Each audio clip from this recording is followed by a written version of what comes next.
Welcome back everyone. नमस्ते सभी को। आज घटस्थ योगा श्रृंखला महर्षि घिरंट में हम नौली क्रिया के तीसरे और चौथे प्रकार अर्थात दक्षिण नौली और भ्रमर नौली के बारे में जानने के प्रयास को जारी रखेंगे। जैसा कि हमने वाम नौली में समझा था कि पेट के उदर के दाएं भाग की मांसपेशियों को ढीला करना था और दाहिने भाग की यानी कि पेट के सीधे हिस्से की मांसपेशियों को संकुचित अंदर की तरफ खींचना था।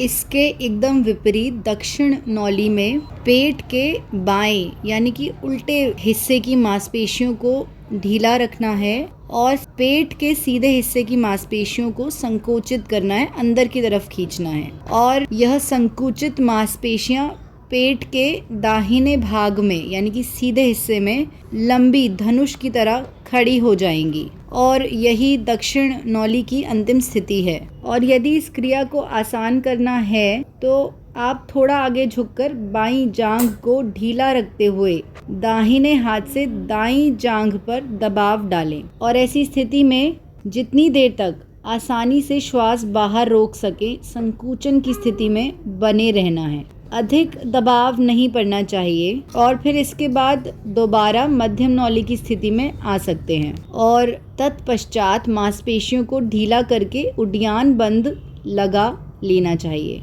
और पेट के उदर के संकुचन को शिथिल रिलैक्स कर लें और सिर को ऊपर उठा लें और सीधे खड़े हो जाना है। और इसके बाद तब तक गहरी श्वास लीजिए जब तक हृदय और श्वास की गति सामान्य ना हो जाए और इसके बाद दोबारा वाम नौली करें और उसके बाद दक्षिण नौली करें। इस तरह वाम और दक्षिण नौली का अभ्यास उपलब्ध समय और अपने सामर्थ्य के अनुसार करते रहना चाहिए और शीघ्र सफलता पाने के लिए इतना अधिक अभ्यास भी ना करें कि तनाव आ जाए। और नए अभ्यासी के लिए यही बताया गया है कि मांसपेशियों को क्रमिक रूप से संकुचन और विश्राम की स्थिति में लाने का अभ्यास करें। इससे उन पर नियंत्रण रहेगा। और पता चल ही रहा है कि नौली का अभ्यास करते समय हमें अपना पूरा ध्यान मांसपेशियों के संकुचन पर ही रखना है और उसी से स्वेच्छापूर्वक उन पर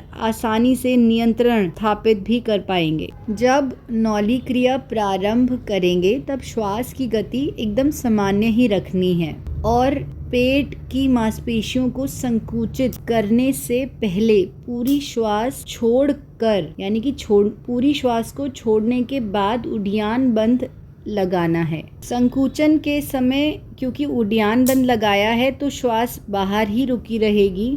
संकुचन को ढीला कर सामान्य स्थिति में आने के बाद बहुत नियंत्रित ढंग से धीरे धीरे श्वास लेनी है और पुनः दूसरी आवृत्ति अर्थात दूसरा सेट शुरू करने तक सहज इजी ब्रीथिंग श्वास चलती रहेगी। यहाँ तक सुनने के लिए धन्यवाद। अब भ्रमर नौली के बारे में जानने के प्रयास को कल जारी रखेंगे।